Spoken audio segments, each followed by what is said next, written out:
hoje, que traz como tema o primeiro projeto globalismo. Então, a gente vai falar um pouquinho sobre isso nessa lição de hoje. Vamos fazer uma oração e aqui nós já damos início à nossa aula. Senhor Jesus, maravilhoso Deus, Senhor, uma vez mais te agradeço pela oportunidade no qual o Senhor tem nos dado.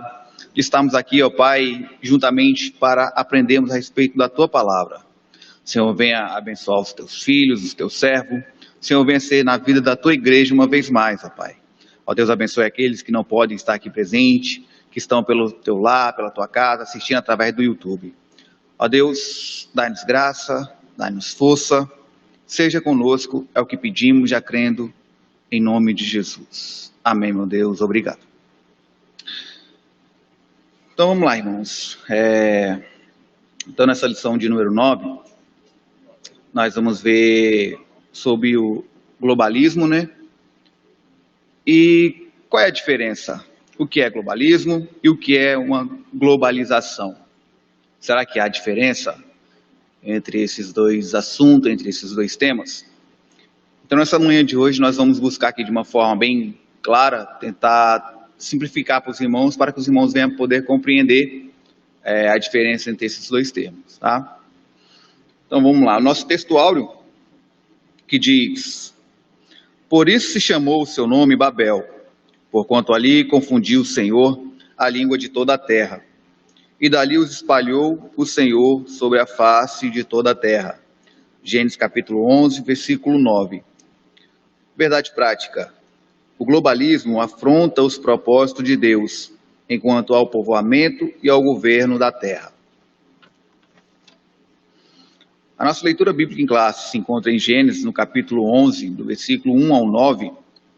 Vamos estar fazendo menção também desse texto, que vai ser uma base para o nosso estudo de hoje. E era toda a terra de uma mesma língua e de uma mesma fala. E aconteceu que, partindo eles do Oriente, acharam um vale na terra de Siná, e habitaram ali. E disseram uns aos outros: eia, façamos tijolos e queimemos bem. E foi o tijolo por pedra e o betume por cal. E disseram: eia, edifiquemos nós uma cidade e uma torre cujo cume toque nos céus. E façamos um nome, para que não sejamos espalhados sobre a face de toda a terra. Então desceu o Senhor para ver a cidade e a torre que os filhos dos homens edificavam. E o Senhor disse: eis que o povo é um, e todos têm uma mesma língua. E isso é o que começam a fazer. E agora não haverá restrição para tudo que eles intentarem fazer. E descemos e confundamos ali a língua, para que não entenda a língua um do outro. Assim o Senhor os espalhou dali sobre a face de toda a terra, e cessaram de edificar a cidade. Por isso se chamou o seu nome Babel, porquanto ali confundiu o Senhor a língua de toda a terra, e dali os espalhou o Senhor sobre a face de toda a terra. Glória a Deus. Então nós vamos ver aqui na nossa lição, que hoje nós vamos falar um pouquinho sobre esse globalismo, que Nimrod ali ele dá início, procura ele dar início. E o propósito de Deus, nós vamos ver somente nessa leitura que nós fizemos aqui de Gênesis, que o propósito de Deus não era com que o homem ficasse ali em um determinado local. O propósito de Deus foi em que o homem se espalhasse e povoasse a terra de uma forma bem clara. Deus ele deixa isso claro e específico para os seres humanos da época. Porém, muitos deles chega um determinado momento ali, pós-dilúvio, que eles intentam justamente em desobedecer a Deus em uma ordenança, né, Manel? Que Deus ali ele estabelece, porém o homem ele acaba desobedecendo a Deus e vendo a sofrer algumas consequências no decorrer disso. Então nós vamos estar adentrando agora em nossa lição, a nossa introdução que diz: hoje estudaremos a primeira iniciativa de se globalizar a terra. Essa apostasia teve lugar em Sinear, na Mesopotâmia. Ali homens ímpios e dissolutos incitaram a descendência de Noé e aglomeraram-se num só lugar, sob um único governante, Foi assim que nasceu o globalismo, uma doutrina contrária ao propósito divino, quanto à povoação e ao governo da terra. Em seguida, veremos como se deu a intervenção do Senhor naquele projeto insano. No único ato, Deus confundiu a língua dos filhos de Noé e os espalhou pelos mais remotos continente e ilha. Finalmente, constataremos como o Senhor deu início à linhagem piedosa de Israel, chamando o patriarca Abraão a viver pela fé. Que Deus nos ajude a compreender mais esta lição extraordinária e maravilhosa. Então, nós vemos aqui onde nasce, né, esse primeiro projeto de globalismo, como a nossa lição ela é específica para nós hoje. Então, vamos lá, como eu coloquei no início, o que é globalismo? O que é globalização? Há diferença entre esses dois temas? A resposta correta seria sim, há diferença. Então, nós vamos pontuar aqui de uma forma bem simplificada, para os irmãos poderem compreender sobre essa diferença entre ambos. Então, vamos lá. O globalismo, ele é um conceito político, tá? Onde nós vamos ver que justamente é o que realmente vai acontecer, né, mano? Ali em Babel. É essa questão política que está por trás disso. E a globalização é o contrário. A globalização é o conceito econômico. Nós estávamos falando aqui um pouco antes nós entrarmos aqui na nossa aula, que a globalização ela é principal para a sobrevivência de qualquer ser humano. Por exemplo, a globalização ela é o livre comércio de um país entre outro. Por exemplo, hoje o Brasil ele exporta algo para determinado país, da mesma forma vem exportação de lá para cá. Então isso é uma globalização, isso é um conceito econômico que vai estar trazendo para todos nós. Então há essas diferenças. O globalismo não, o globalismo é uma questão, um conceito mais político, tá? Então a gente vê isso até hoje no dia a dia, né, Manel? É verdade. Em relação ao globalismo, onde as pessoas querem apenas um único líder, querem apenas uma única moeda, né? Quer que tudo seja apenas unificado. E no decorrer da nossa lição, nós vamos ver que isso que Nimrod fez é o espelho daquilo que o anticristo vai fazer, né, Manel? O falso profeta vai vir também com esse intuito de quê? De unificar a humanidade, fazer tudo uma única coisa, tá bom? E nós vemos que tudo que hoje está acontecendo vai cooperando para esse ato, né? Nós vemos que hoje tudo eles querem simplificar, querem ter apenas a carteira de trabalho, identidade, tudo em um único meio, daqui a pouquinho vai ser uma única moeda espalhada no mundo afora. Então, globalização, como falei, é o livre comércio das empresas entre países. Então, essa é a diferença aí. Então, vamos lá, o nosso primeiro tópico aí, a segunda civilização humana. Vamos falar sobre essa civilização humana. Nesse tópico, veremos que após o dilúvio, o Senhor firmou uma nova aliança com Noé. E assim o patriarca deu início à segunda civilização humana. Todavia, o seu filho mais novo, rebelando-se, inaugurou outro período de decadência e menosprezo em relação aos mandamentos divinos. Então, vamos lá. Então, nós observamos que vai dar-se início ali, essa segunda civilização da raça humana, logo após o episódio ali do dilúvio. Deus, antes disso, chama Noé, chama a família de Noé ali, com um propósito deles estarem construindo ali uma arca, porque Deus ele achou graça aos olhos de Noé, ao ponto de falar: olha, Noé, construa uma arca, salva você e a tua família. Nós vemos que Noé ele buscou, pregou, Noé instruiu outras pessoas também em relação daquilo que viria. Porém, o povo ele estava era tão pecador, né, Manel? Estava tão afundado naquela prática ali, pecado, né? Isso, que eles não dão ouvido a Noé. Pelo contrário, nós acreditamos, vemos que, assim, nós conjecturamos que alguns até debocharam dele, né? Alguns até debocharam dele pelo aquilo que ele estava fazendo. Até mesmo pelo fato deles não conhecerem chuva, não saber o que seria a chuva, eles zombam de Noé ao ponto onde Deus ele venha a cumprir com o propósito dele, mandando o dilúvio. Então, acabando com todas as pessoas ali, exceto Noé e a sua família.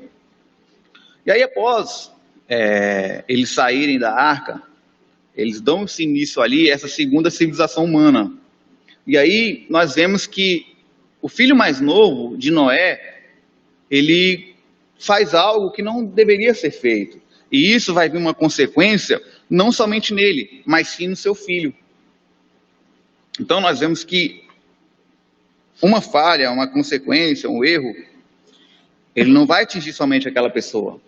E é o que nós vemos hoje na realidade. Quando uma pessoa acaba tendo algumas atitudes, acaba falhando, aquilo não fica só nele. Aquilo se espalha, né, Manel? Para a família, né? Como nós vemos na lição anterior, quando o pecado ele entra ali na família de Adão, aqui dali espalha para os filhos, aonde vem acontecer o primeiro assassinato e uma série de coisas ruins vão dar sequência dali adiante. Então, Deus, ele sempre quis, o desejo dele, que o homem ele desse sequência nessa civilização, mas de uma forma correta, de uma forma justa e sincera perante ele, não de uma forma que muitos tentaram fazer perante o Senhor. Então vamos lá no nosso primeiro subtópico aí, a apostasia de Cã e de Canaã. Vamos lá. O episódio da vinha de Noé acabou por revelar a irreverência de Cã e o seu filho caçula, e a maldade de seu neto Canaã. Tinha início ali uma apostasia que, se não fosse a interferência divina, comprometeria a ordem de povoar a terra. Assim como a cultura cainita induzira os filhos de Sete ao pecado, o modo de vida de Cã e de seus filhos Canaã, de seu filho Canaã, pôs-se a influenciar a descendência de Sem e de Jafé ao pecado e à iniquidade. Então nós vemos ali que a família de Noé, ela não era perfeita, né, Manuel? A família de Noé ela não era perfeita. Nós vemos no episódio anterior que eles ali se unem, eles lutam ali pela sobrevivência, eles se unem ali naquele projeto da construção da arca, porque ambos os filhos ali ajudam Noé, e eles começam essa construção. Então, passando essa fase, as imperfeições deles vêm a tornar-se notórias. As pessoas vêm a observar essa imperfeição, porque logo que eles saem dali, a lição está nos dizendo que Noé ele vai plantar uma vinha, né? Ele planta ali uma vinha e passa ali um período até, e é interessante que ele planta, e ele não planta hoje e colhe amanhã. Então tem um período ali, ele planta, um tempo depois ele vai poder colher.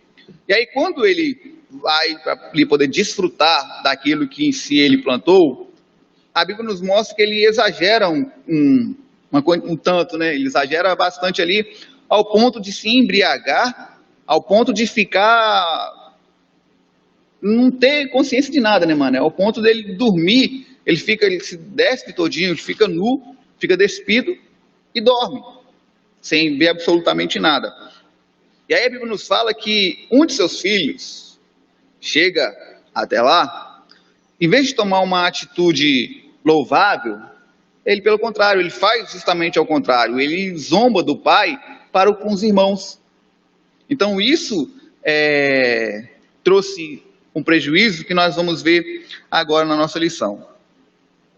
Então Noé, nesse período aí, a gente vamos dizer que ele revela uma fraqueza para com a bebida, e aí Cã, em face dessa situação deprovável do seu pai, o que ele faz? Ele achou o episódio engraçado, e aí ele faz chacota, faz chacota do seu pai para com os irmãos. Então a postura reprovável de Cã influenciou negativamente seu filho Canaã, a sua posterior descendência, os quais revelaram o inimigo de Deus ao longo da história. E aí muitas pessoas podem se perguntar, peraí, por que Cã, ele toma essa atitude e o seu filho Canaã que vai sofrer as consequências? Se nós pararmos para poder olhar, observar, parece um tanto quanto injusto, né, Manel? Por que será que isso cai sobre esse jovem? Será que ele teve alguma culpa também? E aí nós vamos ver que há duas linhas de raciocínio. Aqui nós traremos uma. Porque aqui o Cã, ele não é uma criança. A Bíblia não fala que ele era um menininho. Então ele já tinha uma certa consciência. E aí há uma linha de raciocínio que diz que quando Cã, ele olha o seu pai ali naquela situação, muitos estudiosos dizem que ele fala para Canaã avisar os tios. E aí quando ele chega a avisar, aí tem aquele episódio da chacota entre ambos. E aí uma atitude interessante que os demais irmãos tomam é que a Bíblia vai dizer que eles colocam a capa sobre o ombro e eles vêm descosta, né, Manel? Em momento nenhum ele vê a nudez do pai dele. Ele vem descosta, ambos, e cobrem ali a nudez do pai. E aí a Bíblia vai nos dizer que após isso daí, após Noé ele, retomar a sua consciência, ele fica sabendo. Os irmãos ali contam o que acontece. E aí é onde Noé ele vai proferir bênçãos em cima dos seus 2 filhos e maldição sobre Cã e sobre Canaã. Canaã se tornaria servo dos seus tios. Então, nós vamos adentrar um pouco aqui. Então, vamos lá. Wesley, mas por que você falou que Canaã ele sofreu essas consequências?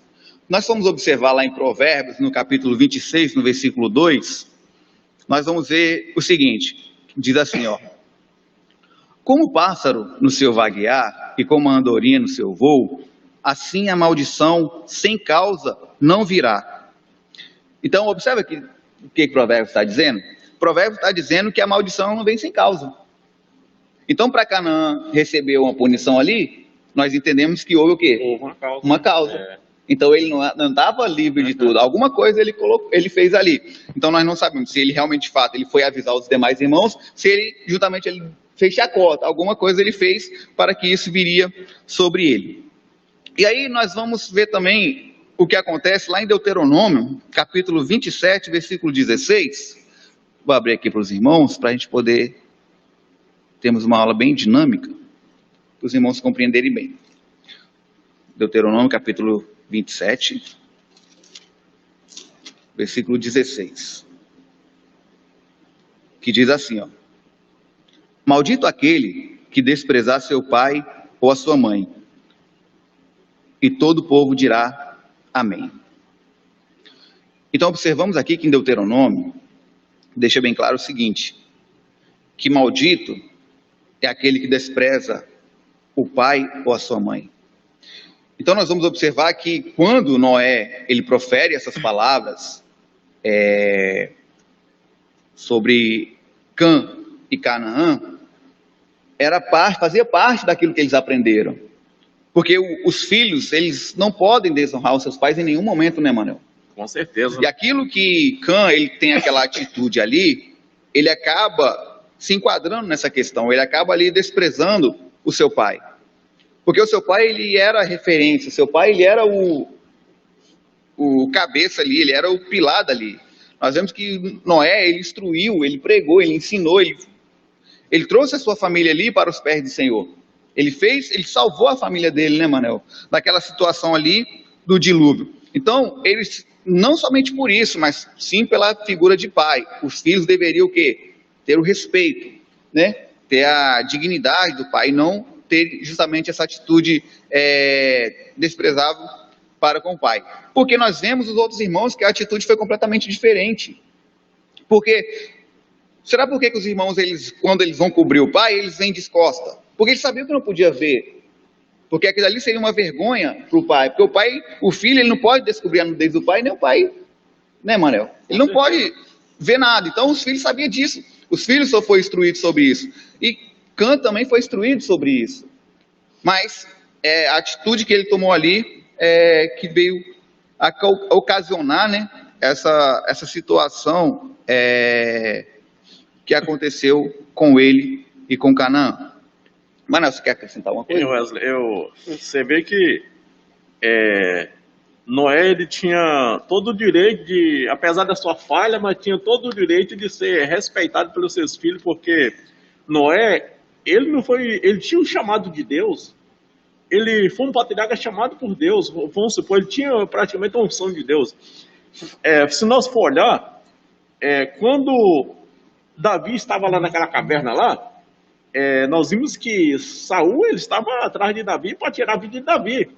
E Davi, junto com seus soldados naquela caverna, aí Saul chega, entra na mesma caverna e Davi estava lá para dentro. Davi teve a oportunidade de tirar a vida de Saul, os soldados mandou, Davi não, jamais. Quer dizer, assim mesmo que Saul estava procurando tirar a vida de Davi, mas Davi não tirou a vida de Saul, por quê? Porque se Davi tirasse a vida de Saul, até mesmo Saul errado, Davi ia sofrer consequência. Ia sofrer consequência, porque Saul, apesar de ser errado, mas ele tinha unção, né? Tinha. Então ele tinha que respeitar a unção de Saul. Verdade. Foi chamado por Deus, né? Como rei. E mesmo o reinado dele ter passado, Davi ele entendeu que não era o momento, era no tempo de Deus. Não era, sabia? Bem colocado. Então, continuando. Então vamos falar um pouquinho sobre os filhos de Noé, Sem, Cã e Jafé. Nós vamos ver que a Bíblia ela sempre traz eles nessa escala, né, Manuel? Sem, Cã e Jafé, sempre nessa ordem aí. Então vamos lá. Eu anotei aqui algumas referências para os irmãos poderem compreender e algum significado do nome desses filhos dele. Para os irmãos verem que tem algo interessante para nós. Sem. O nome Sem, ele tem como significado fama, glória, reputação. Cã. O Cã, ele traz como seu significado o quente, o morno e o inflamado. E aí nós vamos ver, tem ali a referência como paixão, nesse parâmetro aí. Então Cã, ele se refere a quente, morno e inflamado. E Jafé, ele traz ali esse significado de largo, espaçoso, aberto. Então Cã, ele tem Jafé, ele tem esse significado aí. E aí, se nós vamos olhar na sequência, e toda a sequência, eles vão aparecer justamente dessa forma. Por exemplo, lá em Gênesis capítulo 5, versículo 32, vai estar assim, Gênesis 6, 10, Gênesis 9, 18, Gênesis 10, versículo 1, versículo 21, e 1 Crônicas no capítulo 1, no versículo 4. Ambos vão mostrar eles justamente nessa ordem. Então vamos lá. Falar um pouquinho sobre aqui a geração desses filhos de Noé, porque daqui a pouco nós iremos entrar, vamos falar um pouquinho sobre Abraão. Então nós vamos dar uma rápida passada para os irmãos poderem compreender da onde ele veio, para assim nós darmos sequência. Não dá para nós aprofundar especificamente sobre cada filho e cada geração, porque é muito, então o tempo não daria. Então vamos lá, de Sem veio Elão, Assur, Arfaxade, Lude e Arã. Nós vamos ver lá na genealogia, onde vai tratar desses rapazes. Nós vamos ver de Cã vem Cuxi, Misraim, Put e Canaã. Jafé vem Gomer, Magog, Madai, Javã, Tubal, Meseque e Tiras. Se nós vamos observar, cada um desses aí vai dar-se início a um determinado povoado. Por exemplo, Elão vai dar início ali à Pérsia, que seria o Irã, né? A Pérsia ali, antigo Irã. Assur vai dar-se início à Síria, Arfaxade, os caldeus, Lude, a Lídia, Arã seria a Síria, onde ali os arameus, os irmãos às vezes vão ver na Bíblia, vai ter esses nomes aí não entende de onde surgiram essas pessoas. Então, nós vamos ver na descendência de Noé, dos filhos de Noé, que alguns nomes vão se dar assim nisso aí. E Cã, ele traz ali Cuxi, que tem ali a Etiópia, o Sudão. Misraim é o Egito, onde sai ali o Egito. Put é a Líbia, e Canaã é onde saem os cananeus. Na descendência de Jafé, Gomer, tem lá os Goméricos, os Frígios. Nós vamos ver que lá em Gálatas, o Paulo fala sobre isso, sobre esses Gomers, vai falar sobre eles sendo os Gálatas ali, quando Paulo descreve. Magog dá-se início os Citas, Madai os Medos. Então, nós vamos observar, por exemplo, Magog aqui, um filho de Jafé, com Elão, filho de Sem, vai dar-se início o quê? O Madai, melhor dizendo, vai dar início os Medos e os Persas, é onde os dois se unem, as duas gerações ali se unem. Então ficam os Medos e Pérsias. Javã seria a Grécia, na Jônia, e Tubal, Íberos, e Meseque, a Capadócia, e Tiras, onde seriam os Trácios. Então, todos esses nós vamos ver que eles têm uma certa influência. Por exemplo, nós vamos ver ali em Israel, no Egito, de onde saíram os filisteus, né? Onde foi o povo que mais aprontaram perante Deus, né, mano? Onde eles mais perseguiram. E aí de Cuxi, por que eu estou trazendo uma pincelada rápida sobre essa geração dos filhos de Noé? Porque de Cuxi é onde vai sair ali Nirod. Nós vamos falar sobre ele, então para os irmãos entenderem, é de Cuxi que vai sair ali Nirod. E, por exemplo, a Arfaxade, onde lá os caldeus, nós vamos ver que também nós temos que falar sobre eles, que vai sair justamente quem? Abraão. Então Abraão ele sai justamente da descendência de Sem. Então só para os irmãos terem essa noção e essa ideia, tá? E aí, não, como eu falei, não dá para nós nos aprofundarmos nesse assunto, porque genealogia é bem complexa e leva muito tempo para a gente poder ficar explicando. O ideal mesmo seria ter um quadro, né, que a gente marcava no quadro, aí interligava assim, os irmãos compreenderia bem. Mas com isso aí dá para os irmãos poderem estudar um pouquinho sobre lá a genealogia e saber. Então isso daqui foi só para a gente poder saber de onde, quem gerou Nirod, qual descendência que ele veio, da onde veio Abraão, que vai dar sequência ao projeto. Vamos lá então, continuando. O enfraquecimento da doutrina de Noé. Com a multiplicação de seus filhos, Noé começa a perder o controle espiritual e moral sobre este. Sua doutrina já não era seguida como antes, haja vista que Cã, seu filho, viu a nudez de seu pai, e propagou a seus dois irmãos um desrespeito à dignidade de Noé. Sim, faltou muito pouco para que essa nova civilização tivesse o mesmo destino da anterior. Além do mais, Noé não estaria para sempre com seus descendentes, a fim de refreá-los o excesso e desatinos. Então nós observamos que o que acontece aqui é esse enfraquecimento da doutrina de Noé. Nós temos duas coisas que em questão, melhor dizendo, uma só, mas eu vou trazer de uma forma para os irmãos entenderem.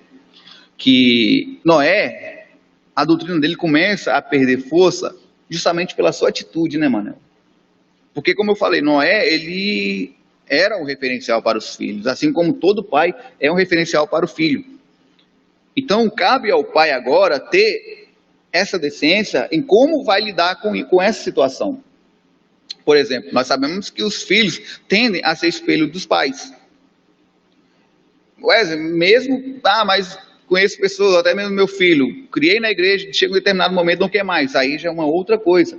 Mas o espelho em questão de dignidade, caráter, ele vai se espelhar no pai. Correto. Então, se o pai ele tem isso, os filhos tendem a seguir essa mesma coisa. E nós vemos que aqui Noé, ele começa a perder justamente o que é a doutrina. O pulso forte ali, ele começa a perder justamente pelo episódio que ocorre. Por quê? Vamos lá. As palavras, elas tendem a impactar os ouvintes, correto? Toda palavra tende a impactar quem está nos ouvindo. Mas o que vai influenciar essa pessoa? São as palavras? Não, é a minha conduta. Nós sempre falamos isso aí, que às vezes o testemunho, né, Manel? Eles salvam mais do que a palavra, porque você fica ali falando. Só que, porém, você prega ali, mas você não vive aquilo que prega. A palavra, nós sabemos que ela tem poder e ela realmente salva o ser humano, porque é a palavra de Deus. Mas muitas vezes as pessoas, elas não dão ouvido à palavra, elas estão olhando a sua vida. Então, por isso que o testemunho, a sua conduta, ela vai dizer muito. O que adianta eu pregar a palavra para muitas pessoas, sendo que a minha conduta, ela não está influenciando? A minha conduta não condiz com aquilo que eu prego. Então, isso é um problema. Então, Noé até então era para os seus filhos o quê? Um referencial de quê? De conduta. Então, após a sua embriaguez, os seus ensinamentos já não tinham aquele mesmo peso. Faltava alguma coisa, né, Manel? Não tinha mais aquela... Por quê? vou falar algo aqui para os irmãos poderem compreender. Isso vai valer tanto para um pai como um líder espiritual, tá? Quando um líder, tanto espiritual ou como pai, sofre um fracasso moral, os liderados eles serão impactados diretamente. Independente, tanto o líder espiritual como um pai, como qualquer outra pessoa. Então, quando o líder ele sofre um fracasso moral, os liderados eles serão impactados de alguma forma. E serão impactados de uma forma diretamente. Não vai dar volta, vai ir diretamente nele mesmo. Por quê? Nós sabemos como nós somos julgados no mundo afora, né, mano? Por mais que a pessoa ela faz o bem, sempre fez, e em um determinado momento da sua vida ela falha, ocorre ali um deslize, as pessoas não vão lembrar de você pelas coisas boas que você fez. Nunca. Nunca. Eles vão lembrar de vocês por aquilo de ruim e aquilo de errado que aconteceu ali. Então, Noé, ele era um pai ruim? Lógico que não. Muito pelo contrário, né, Manel? Porque nós vemos ali ele instruindo, ensinando, buscando educar o filho. Porém, chegou um determinado momento que ele demonstrou que uma fraqueza. Foi justamente naquele ato ali, onde ele planta vinho e vai lá, colhe, faz o vinho ali, bebe e acaba bebendo demais. Então, isso é questão de quê? De vigilância, né? Porque o vinho, ele tem a sua força ali. Não adianta a pessoa falar assim, vou beber aqui só um pouquinho só e não vou me embriagar. Cuidado, porque o vinho ele é muito forte. Ainda mais ali natural, né, mano? Extraído ali. Então isso aí acaba ocasionando um perigo. Quer acrescentar algo, mano? Coisa rápida aqui, hein, Wesley? Às vezes, um pai, um camarada que está andando corretamente, dando exemplo ao filho, mas às vezes o pequeno deslize dele, o filho segue um exemplo. Exemplo. Às vezes o pai, ele está em casa, aí alguém liga para ele. Liga, aí o filho vai e atende. Aí o pai fala, meu filho, diga que eu não estou em casa não, hein? Tá, fala que eu não estou em casa não. Quer dizer, o pai deu todo o exemplo, mas infelizmente está ensinando o filho quanto a mentira ali. Não, eu ensino meu filho no caminho que deve andar. Mas ali foi um deslize dele que o filho vai aprender a mentir com ele. Né? Verdade. Não é certo? Isso aí é um exemplo para muitos pais, sabia? Aquela conduta ali já não... É uma conduta que não coincide com aquilo que ele vive. E aí quando o filho começa a praticar, aí às vezes o pai vai querer chamar a atenção, mas o mesmo está dando aquele exemplo ali, né? Então, nós vamos ver que com o passar do tempo, outros desvios morais acabam acontecendo, né? Ali nessa família. Então, à medida que a descendência de Noé ela se multiplicava, ficava evidente o quê? A maldade ainda mais presente sobre eles.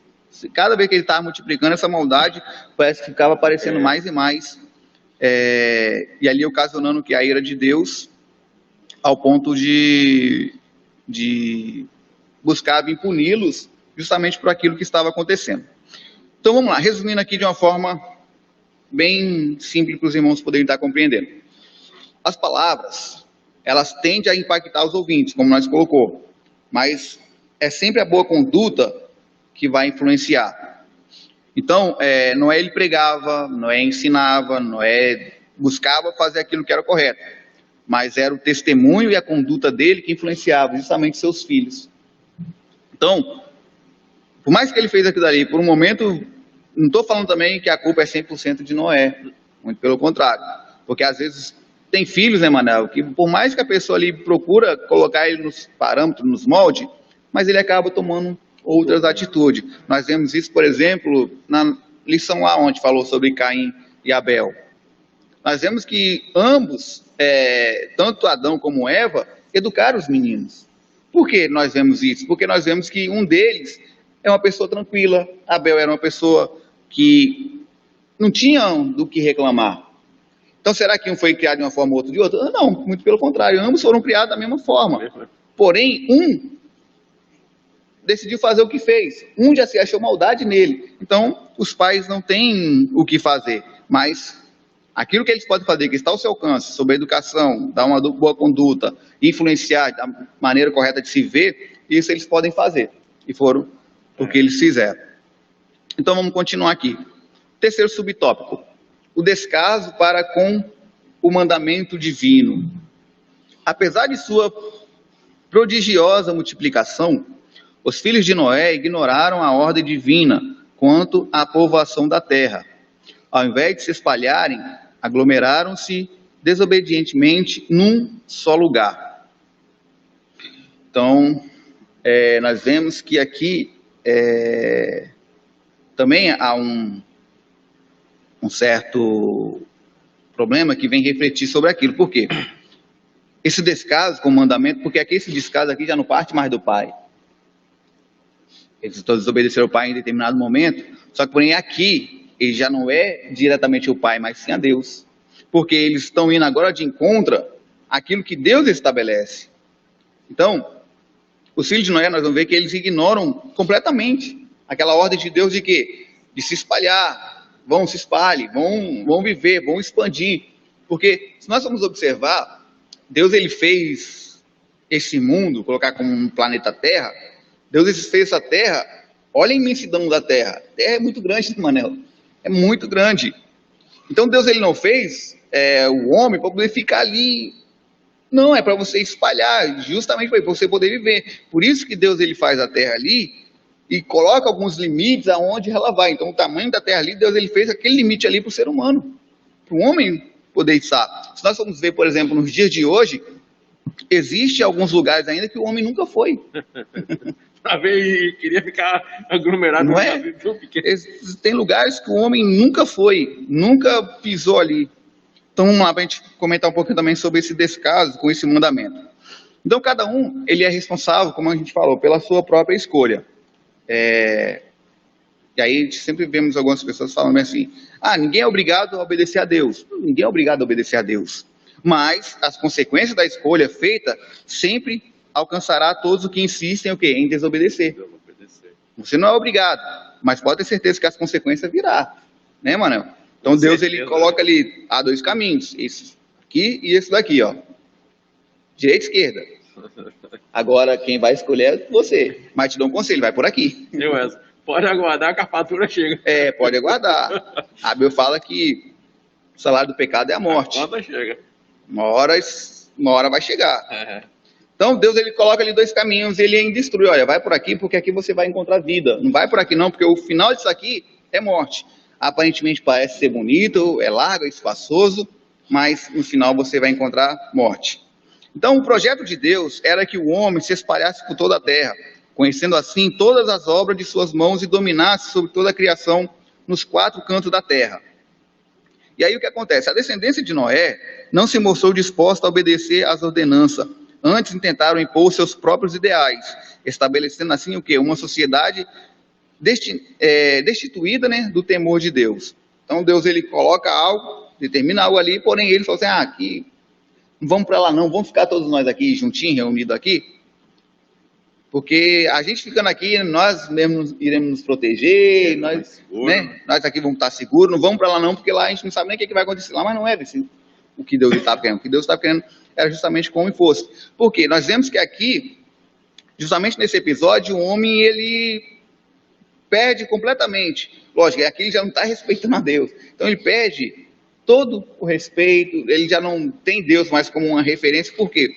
Nós vamos ver em tempos mais à frente que o povo de Israel, que vai ainda se dar início, ele era um povo que passou a depender de Deus para tudo. Então aquilo dali sim agradava a Deus. Quando o povo, ele, olha, eu quero fazer isso, eu estou com fome, eu estou com sede. Eles viram a dependência em Deus. Então Deus, ele se agradava disso. E aí nesse episódio aqui, nós vemos que ele não quer depender de Deus. Por quê? Depender de Deus, nós vamos ver isso logo mais adiante, depender de Deus é quando você escuta Deus falar, sai de onde você está e você sair. Porque, opa, se é Deus que está falando eu sair, eu vou sair. Porque isso mostra, primeiramente, a obediência, né, Manel? E segundo, esse de entregar tudo na mão de Deus. Assim, não, eu confio nele. Então, se Deus está falando para me poder ir, eu vou. Episódio também que nós vemos, por exemplo, lá no Novo Testamento, quando Pedro ouve a voz de Jesus lá, em alto mar. Senhor, é o Senhor mesmo? Mas se for o Senhor, eu quero ir. Então vem. Ele o quê? Ele só ouviu. mas ele obedeceu. Então ele creu, ele falou, se é Deus, então se é Jesus eu estou indo. E aí ele pula na água e começa a caminhar. Então, o que Deus ele requeria dessas pessoas era justamente isso, olha, obedece. Se eu falar para vocês irem, vai. Porque o obedecer é bem melhor, né, Mané? Com certeza. Obedecer é bem melhor do que as consequências que irá vir se você não obedecer. Então, continuando, o globalismo de Babel, nosso segundo tópico aí.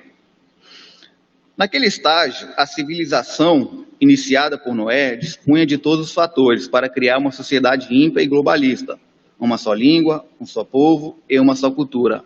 Levemos em conta igualmente a ascensão de Nimrod e a tecnologia já acumulada para se construir a cidade e a torre de Babel. Então vamos lá. Observe que situação. Nesse período, Noé se dispunha ali de todos os fatores para criar uma sociedade, uma cidade ímpar, uma só língua, um só povo, uma só cultura. E aí o que acontece? Tinha a tecnologia ali presente naquele episódio, naquele momento. E aí, Nimrod, ele vai tomar uma atitude, no qual nós estamos pontuando desde o começo da lição, que é justamente contrário àquilo que Deus, ele falou. E aí sim, aqui vai dar início ao quê? Ao globalismo, tá? Diferente do que Deus, ele quis e propôs para a humanidade, que seria a globalização. Então aqui Nimrod, ele vai fazer algo completamente diferente, porque ele vai se colocar como o ponto central da situação. Ele vai se colocar como líder dos demais ali. Então vamos lá, o que que acontece? Segundo subtópico, para a gente poder fazer um resumo. Uma só língua e um só povo. Até aquele momento, como já vimos, a humanidade falava um só idioma e constituía-se num único povo. Pelo que inferimos do texto sagrado, não havia sequer dialetos ou sotaques. A unidade linguística era absoluta. Aliás, o mesmo se pode dizer de sua cultura.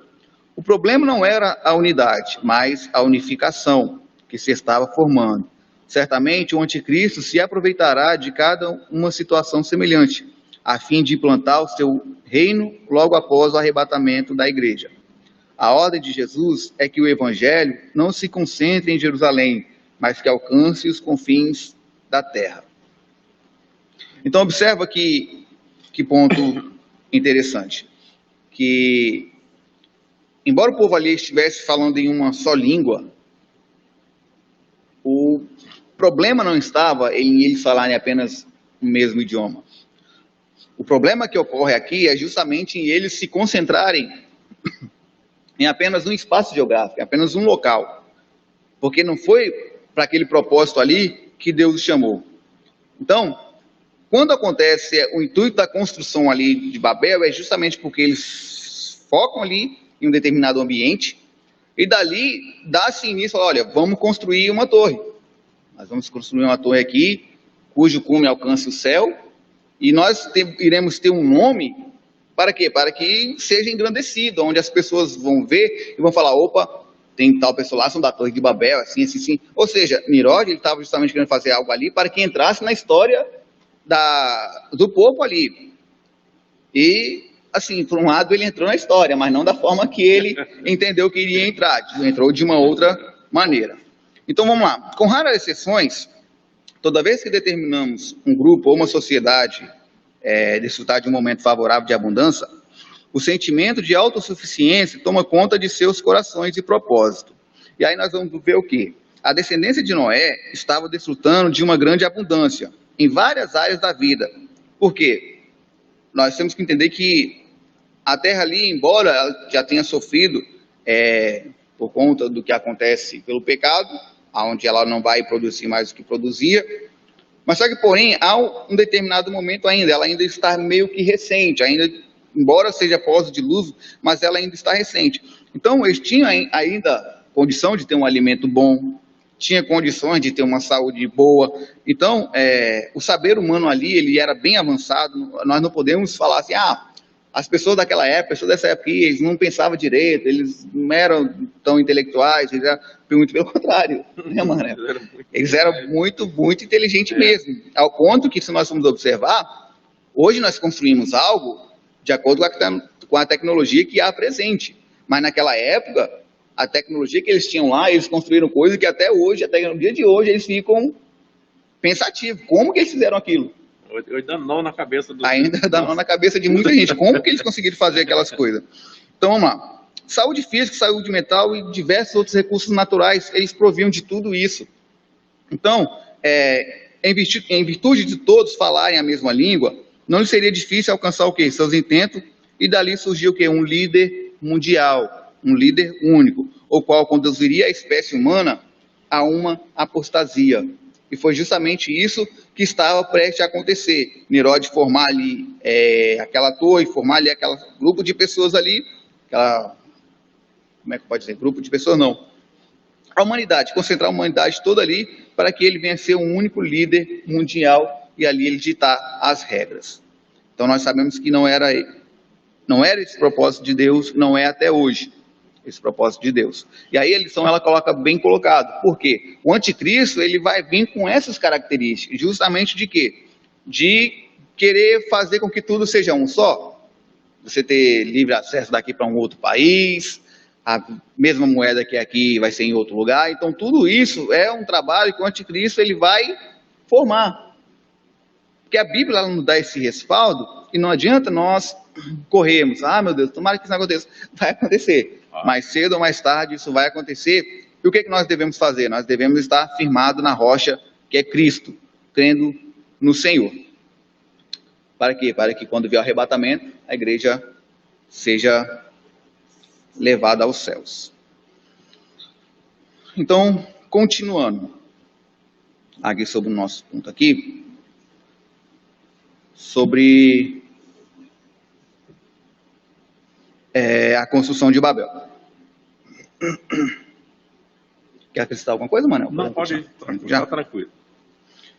Então vamos lá. Como coloquei, os filhos não eram ignorantes, nem careciam de tecnologia, muito pelo contrário, eles eram muito, muito inteligentes mesmo. Então, nós vamos ver aqui que Nirod, lá em Gênesis capítulo 10, está até aqui para a gente ler para os irmãos poderem entender. Gênesis capítulo 10, no versículo 8 ao 10, tem um texto aqui que é muito interessante para a gente poder ler. Ó. Gênesis 10, versículo 8 ao 10.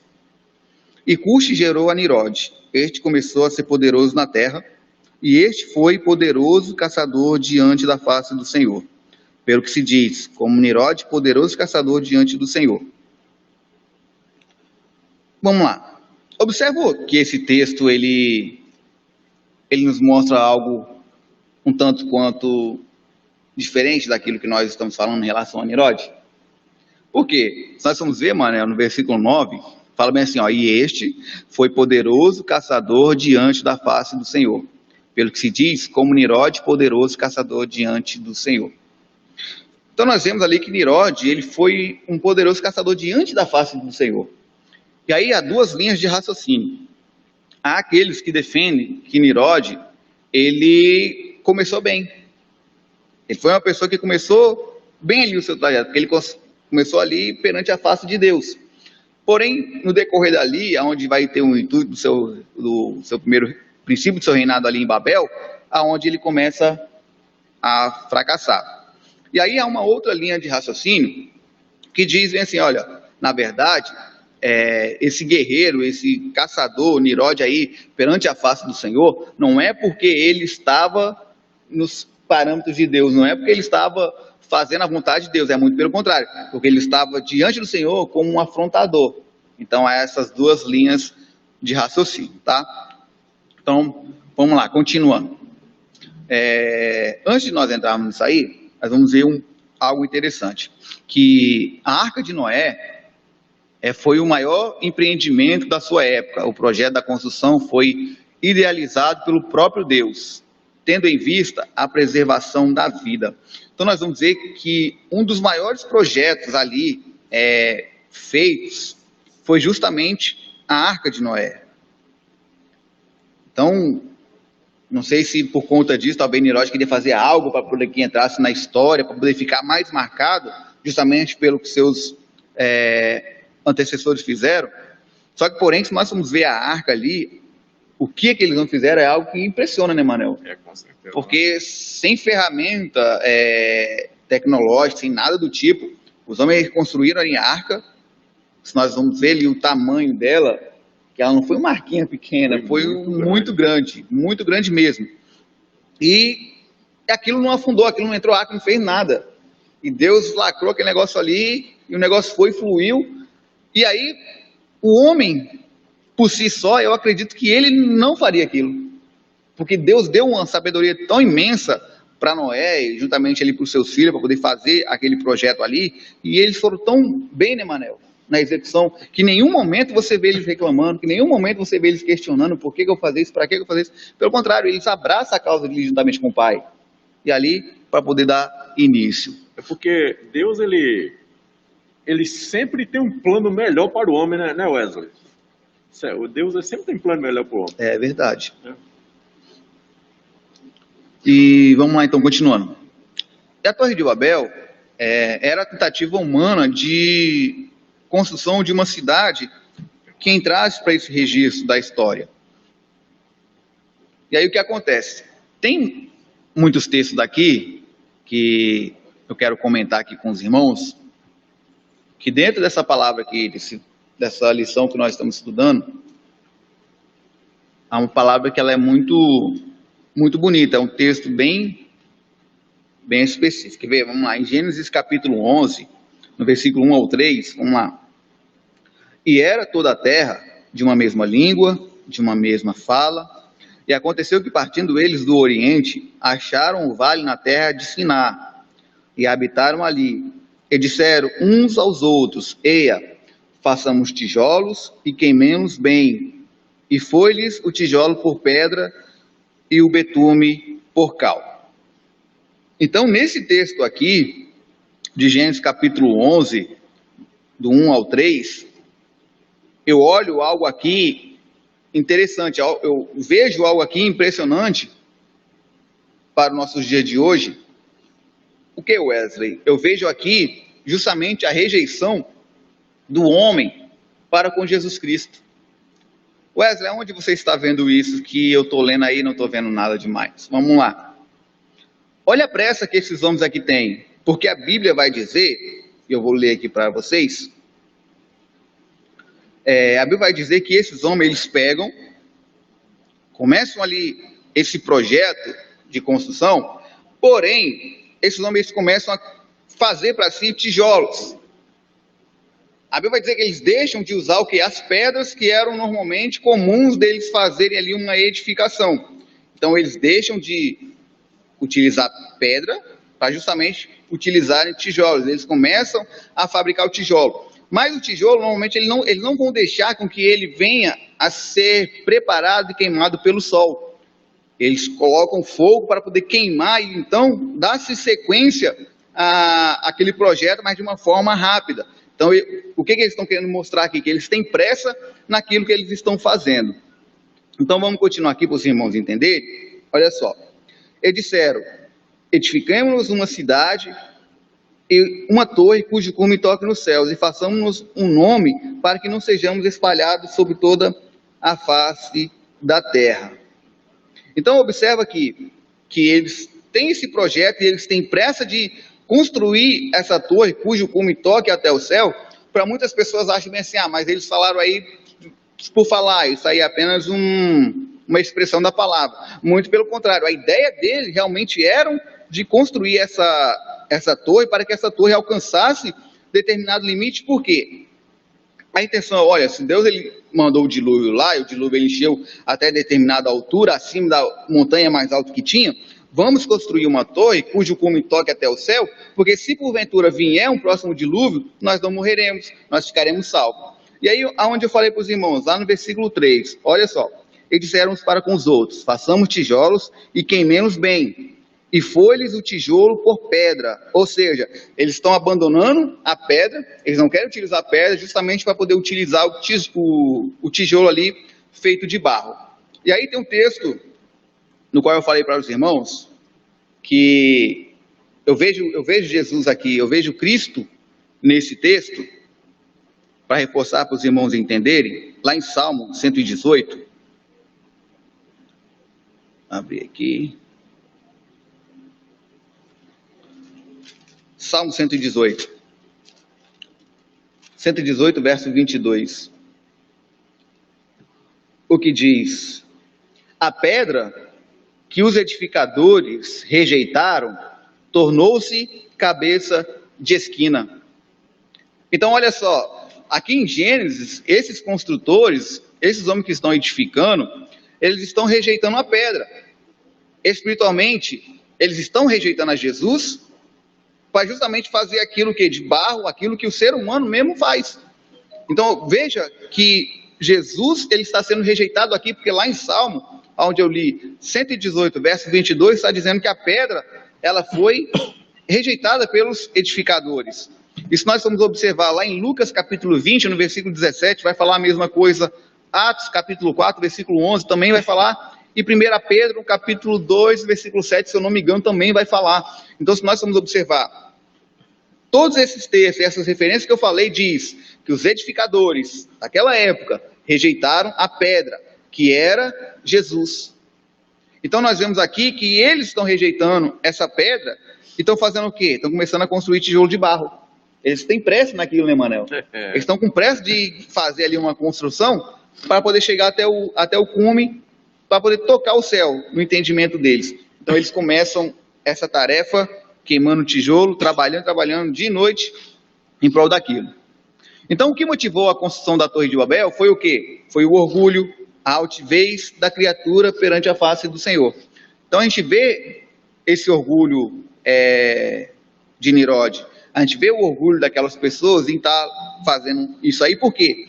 Eles não visam construir aquilo dali talvez para uma moradia, eles visam construir aquilo dali para algo que para eles seria para honra e glória. Por quê? Vamos lá, continuando aqui o texto, olha só.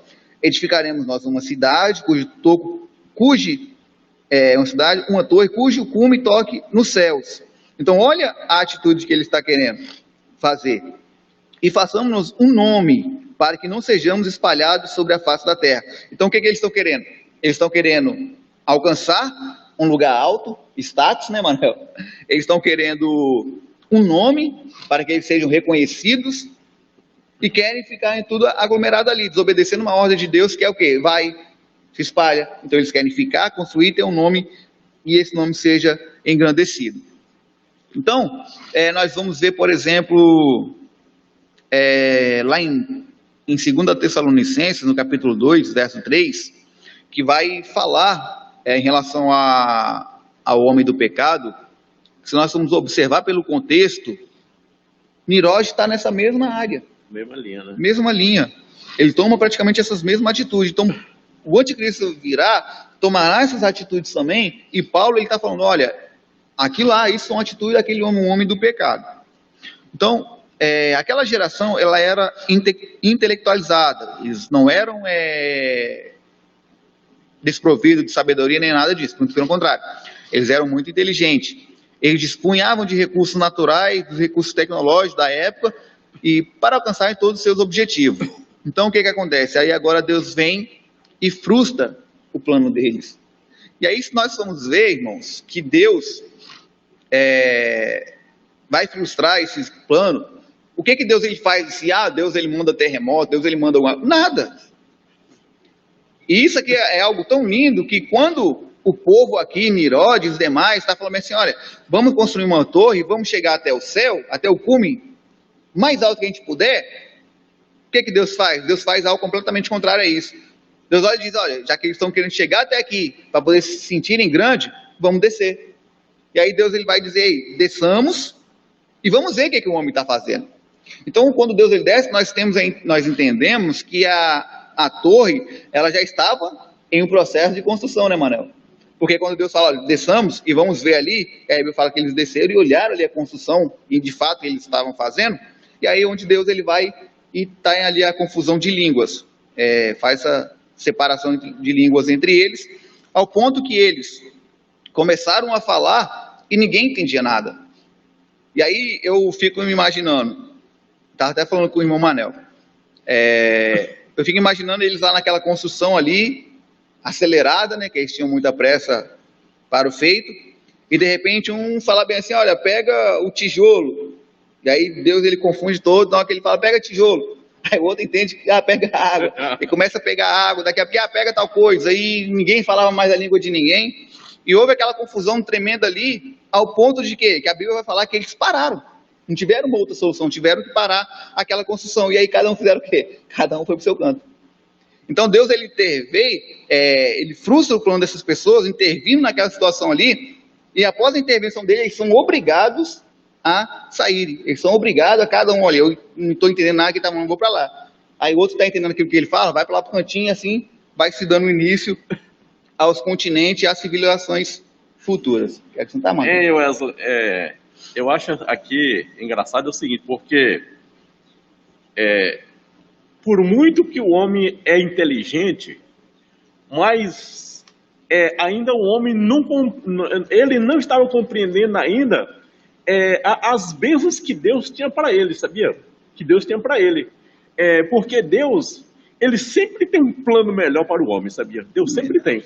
Você vê que o homem queria ficar, um homem só queria que toda aquela sociedade dele ficasse refém dele ali e não visse o que Deus tinha para ele, sabia? Você vê que Deus, eles queriam ficar no restrito ali. E ali eles iam sofrer, ia adoecer, ia ali, porque ia aglomerar muita gente ali, ia crescer. Você vê que Deus tinha ilhas lindas, Deus tinha coisas maravilhosas, Deus tinha um mundo grande para que o homem desfrutasse. O homem queria ficar ali com pensamento, o homem só via daqui ali, mas Deus ele estava vendo além disso. E outra coisa também, porque nós vimos que ali Nínive talvez estava sendo um pouco manipulado também, sabia? Porque quando o homem ali no capítulo 3 de Gênesis, quando o homem pecou, Deus ele prometeu ali um salvador para o homem, um salvador. E você vê que logo após a dispersão do povo pela terra, logo recente, Deus logo escolhe Abraão. Você vê que, e dentro da nação de Abraão, que Deus queria escolher uma nação, e dentro daquela nação iria nascer um salvador. Certo? Então, o inimigo, sabendo que Deus tinha uma promessa para o homem, ele queria impedir essa promessa. Mas, como diz, né? Quando Deus vai operar, quem vai impedir? Ninguém pede. Então, quando Deus promete, ele cumpre. Né? Porque Verdade. Deus é Deus, né? Assim, e Deus tem uma aliança, Deus tem um plano melhor para o homem. Às vezes o homem não compreende isso, sabia, Wesley? Desse jeito. E aí acaba sofrendo, né, as consequências. Não que Deus ele seja ruim, pelo contrário, Deus ele é justo. Ele é justo. Então, assim, se os seres humanos, nós como todos, obedecer a Deus, não tem o que temer, né, Manel? É só obedecer a Ele, que aí tudo vai fluir. Então, Deus ele acabou frustrando ali o plano que eles tinham ali, né, na construção ali daquela torre, ao ponto deles terem que se espalharem, ao ponto deles terem que se evadir dali e cada um procurar o seu canto.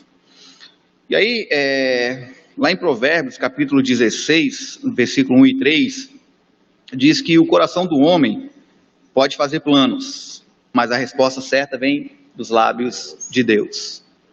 Então nós vemos aqui justamente isso, o coração deles, né, Manel, o coração duro, virado para com Deus, eles fizeram planos, tomaram atitude, chegaram até a erguer, levantaram ali a uma determinada altura ali, e se Deus ele não intervém ali, eles realmente iriam construir aquela torre.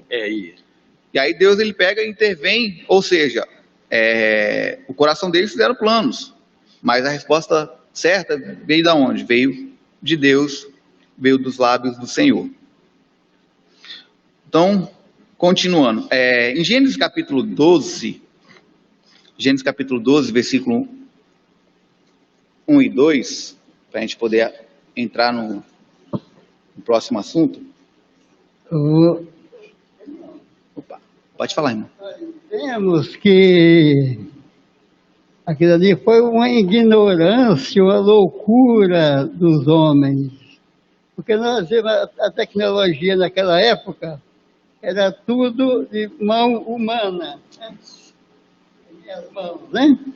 Mas nós vemos que hoje, a tecnologia hoje, nós vemos que, segundo a história, os relatos, os homens vão aí até Marte, né? Esses estão no espaço, entre a Terra e o céu, são os seres celestes, né? Então, mas ninguém viu dizer que algum aparelho que os homens soltassem daqui fosse ao céu. E diz e outro livro diz que tem milhares de anos-luz daqui para o céu, né? O apóstolo Paulo diz que Deus mora na luz inacessível, aonde homem nenhum pode penetrar. Verdade. Então nós vemos que a ideia daqueles homens estava num céu muito baixo. Muito baixo. Só ele olhava assim para aquele azul ali, ó, dizia que era o céu. Mas isso aí é só a extensão, né? Que nós vemos, quando nós estamos viajando, nós vemos numa reta muito comprida, a gente vê que lá na frente parece que é azul, parece que muda de cor, né? Então nós vemos que é a verdadeira loucura.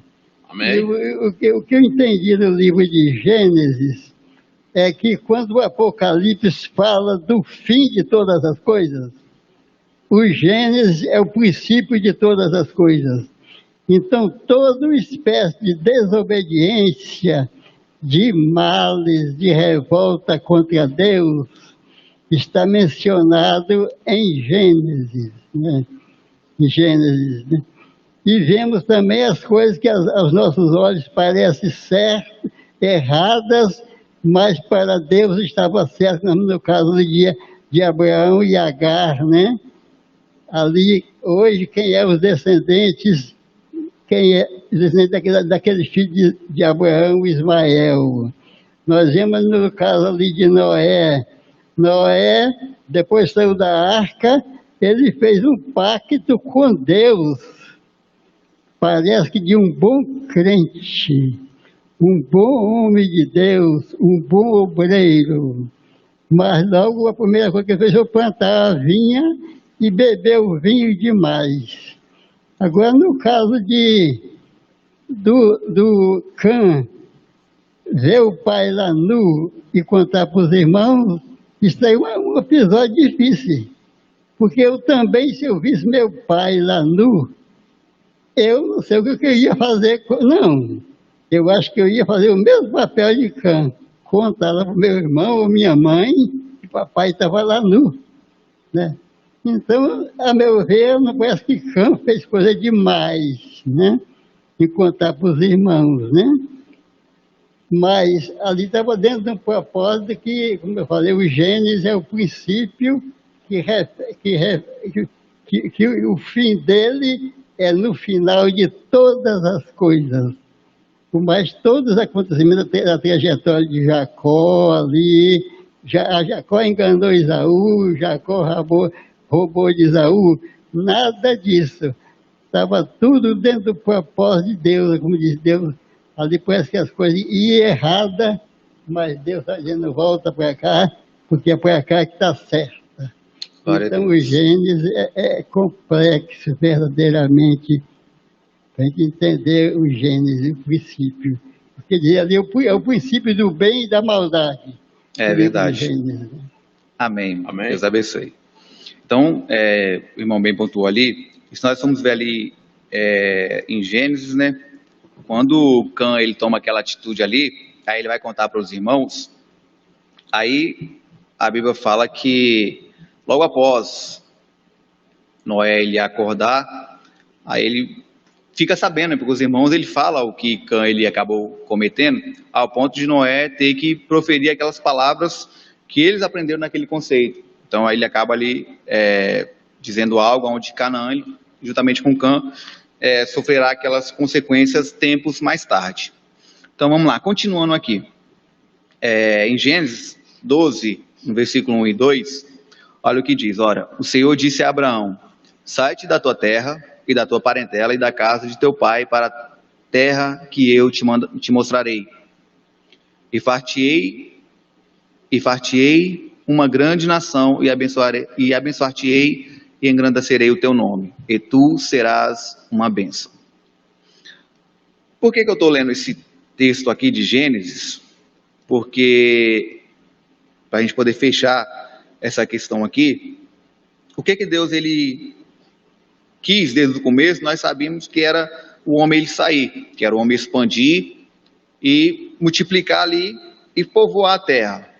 Porém, vem Nirode com outro pensamento, de formar ali uma torre, de construir ali a Babel e fazer com que todos fiquem ali debaixo do seu governo. E o que eles queriam? Eles queriam que o nome dele fosse engrandecido, eles queriam ser engrandecido, queria chegar no topo, queria que o nome dele fosse reconhecido, queria que todos ali, né, Manel, a geração ali ficasse acumulada naquela região. E aí Deus, ele vai, no próximo capítulo, Deus ele vai chamar quem? Deus ele vai fazer um chamado a Abraão. E Abraão, como eu falei, ele sai lá daquela geração lá atrás. Se nós formos observar, ele vem de lá. E aí o que acontece? Deus vai lá, em Ur dos Caldeus, chama esse homem e fala: Abraão. E Abraão, a Bíblia diz que ele dá ouvido a Deus. Ele ouve a voz do Senhor. E Deus fala: Abraão, sai da tua terra, no meio da tua parentela. Pronto. Olha só o que Deus está falando para Abraão, a mesma coisa que ele falou lá atrás para as pessoas. Vai, gente, sai, eu quero que vocês vão, espalham. E os homens ficam. E aí Deus fala bem assim: olha, vai, Abraão, sai do meio da tua família, da tua parentela, e vai para uma terra que eu vou te mostrar. Deus não deu endereço para ele. Mas o que Deus ele fez? Apenas saia. E o que Abraão fez? Obedeceu. Abraão pegou as coisinhas dele ali e saiu. E aí, se nós vamos observar, Deus, além dele falar para Abraão, sai, que aí Deus diz: olha, eu abençoarei os que te abençoarem, amaldiçoarei os que te amaldiçoarem, em ti serão benditas todas as nações, e o seu nome será engrandecido. Então, olha só, tudo aquilo que Nirode queria, Abraão agora está recebendo. Então, Nirode queria ter um nome reconhecido. Deus vai lá e falou para Abraão: Abraão, Nirode não quis sair, mas eu falo para você, sai. E aí Abraão saiu. Nirode queria ter um nome reconhecido, não teve, agora você tem. E em ti serão benditas todas as nações da terra. Então, ele toma essa atitude de obedecer. Então, a obediência a Deus, ela sempre vai estar em primeiro lugar. Sempre, sempre, sempre, sempre. Porque a Bíblia nos diz que primeiro nós devemos buscar o quê? É o reino dos céus, né, Manel? Depois as coisas... E as outras coisas virão. E aí lá em Gálatas, no capítulo 3, no versículo 14, olha o que diz: para que a bênção de Abraão chegasse aos gentios por Jesus Cristo, e para que pela fé nós recebemos a promessa do Espírito Santo. Então, através de Abraão ali, aonde vai vir na sua linhagem até chegar a Jesus. Então, isso é grandioso que Deus ele fez na vida de Abraão, e que Deus ele queria também fazer na vida dessas pessoas aí pós-dilúvio, mas não fizeram justamente pela dureza do coração, né, Manuel? Então vamos lá, gente, nosso terceiro subtópico, para nós encerrarmos, e aqui vamos dar só apenas uma resumida. Para salvar a humanidade de si mesma, Deus interveio confundindo-lhe a língua, e em seguida dispersou os seus descendentes de Noé para que povoasse as mais distantes ilhas e continente. E em seguida o Senhor chamou Abraão para ser o pai na fé de todas as famílias, que foi onde nós lemos. Então nós vamos ver ali que Deus ele chamou Abraão justamente por conta disso, porque as pessoas ali, eles estavam querendo fazer aquilo que Deus não queria. Então Deus ele estava observando o coração do homem que estava muito cheio de pecado, muito ruim. E aí Deus ele olha e vê o coração de Abraão e vê a fé que aquele homem tinha, porque Abraão, ele morava em uma região onde a idolatria era meio que comum, né, Manel? Era comum aquilo dali. Predominava, né? Predominava ali. Então, por isso que Deus fala para ele: olha, sai daí que eu vou fazer algo. Então, quando ele ouve: olha, sai daí, é Deus que está falando, não é isso aí que pessoas estão fazendo, talvez até no meio da família dele mesmo, não é isso aí que eles estão achando que é Deus. Eu estou ouvindo uma voz e realmente é Deus. E eu creio que é um Deus verdadeiro. Então, ele, pela fé, tanto que a Bíblia diz que pela fé, Abraão ele creu e ele saiu. Então, ali, meu amigo, quando se tem fé, é o que Deus ele procura, né, Manuel? Só basta ter fé. Ter fé, meu amigo, pode ir. Então, continuando. a confusão das línguas, nós falamos, só um ressalto aqui, para fechar esse ponto das confusões aqui das línguas, que, irmãos, não precisou de muita coisa.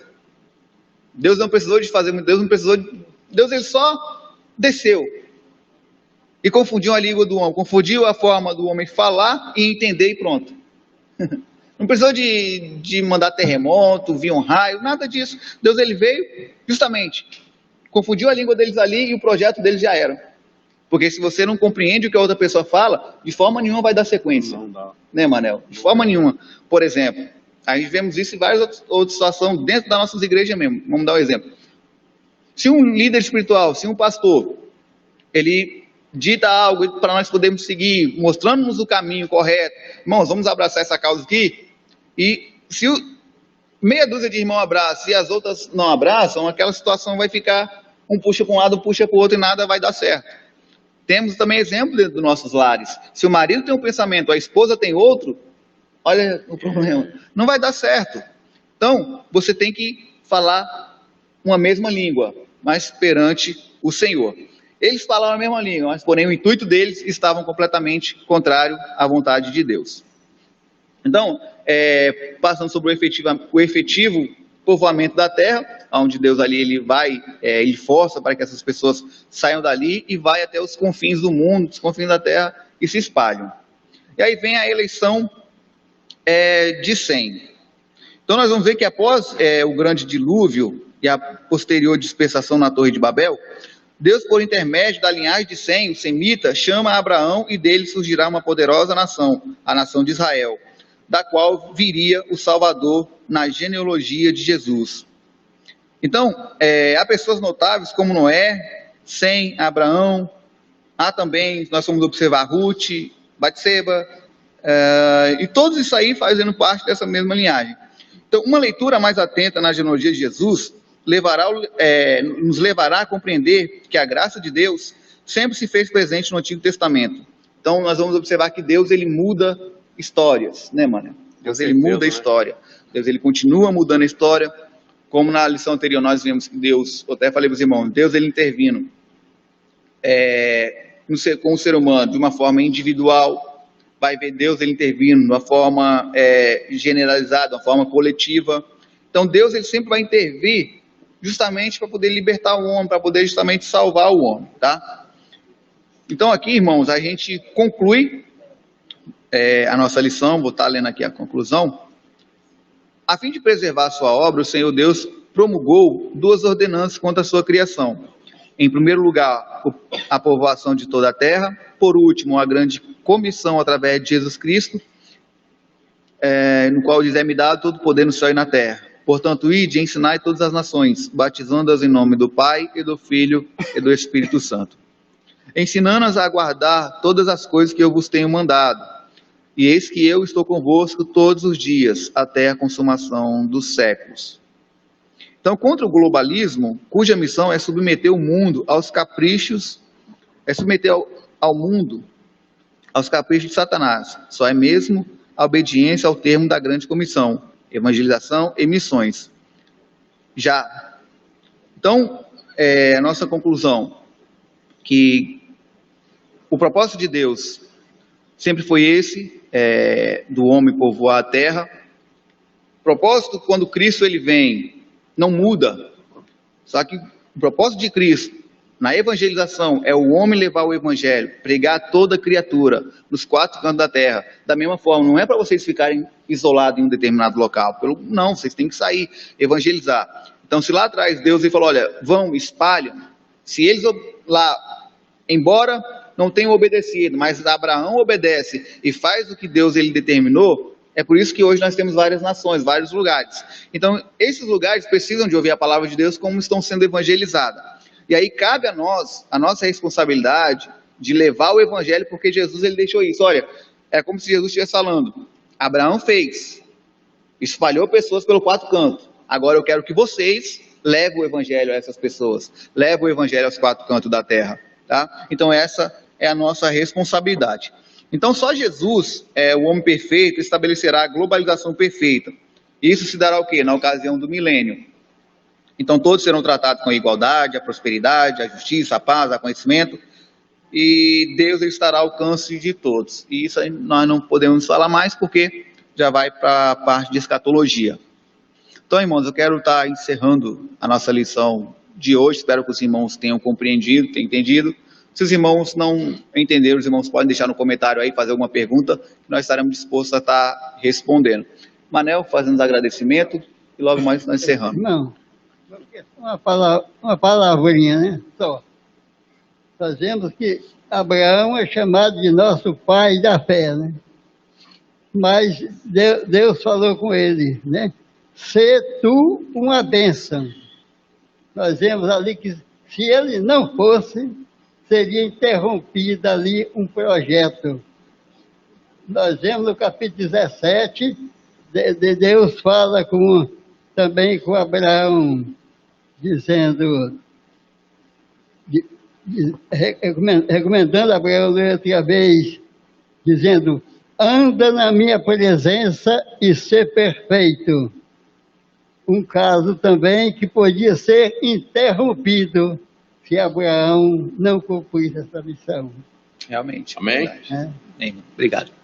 Nesse momento eu quero agradecer, né, ao Simão Wesley, né, nosso professor, que transmitiu para nós esse estudo maravilhoso. Também eu quero pedir aos pais que às 14 horas, né, o Zé Carlos, também o Zé Carlos também, que é o nosso organizador do som aí, às 14 horas nós temos a Life Kids das nossas crianças, está aqui na igreja a irmã Rose, junto com toda a sua equipe. Os pais dêem esse apoio para os seus filhos aí, ligo nas redes sociais aí, para que as crianças estejam ligadas também, e vai ser uma festa, uma bênção de Deus. Também outras pessoas que estão no YouTube também, como a nossa irmã Rose, a nossa irmã Helena, o José Carlos, nosso Paulo Sérgio, nosso irmão Paulo Sérgio também, que tem nos ajudado também nessa organização, nossa irmã Dilânia, que Deus venha vos abençoar. Também no Facebook também está o Presbítero Gilson. Aí, Gilson, Deus te abençoe. Vou te aguardar aqui, hein? E também tem o Anselmo, também tem o nosso pastor Elielto, né, que é o nosso primeiro vice. É um prazer estar também nos assistindo. Que Deus venha nos abençoar poderosamente. E domingo nós estamos aqui outra vez. Eu vou orar nesse momento e Deus estará nos abençoando e nos guardando e nos concedendo a bênção. Senhor Deus, nosso Pai Celestial, Senhor, em Tua presença nesta manhã aqui estou, Senhor. Meu Deus, eu quero te agradecer, Senhor, pela sabedoria que o Senhor tem dado ao Teu servo Wesley, Senhor, para transmitir a Tua palavra. Quero te agradecer, Senhor, pelas pessoas que estão nos ouvindo, Senhor, participando. Eu tenho certeza que essas pessoas foram também abençoadas por Ti, Senhor. Meu Deus, Senhor, vem nos abençoar para que possamos vencer os obstáculos, vencer as lutas, vencer as provações e permanecermos firmes na Tua presença, Senhor. Senhor, porque o nosso alvo, Senhor, no dia que o Senhor voltar, nós subir contigo, Senhor. Ouvir, Senhor, o som da última trombeta, Senhor, e ao encontro do Senhor. Meu Deus, eu venho agora, Pai, pedir uma bênção para cada pessoa que está, Senhor, assistindo, ouvindo este trabalho agora, Pai. Em nome de Jesus, obrigado, Pai. Em nome de Jesus. Amém? Que Deus venha abençoar todos vocês. Amém?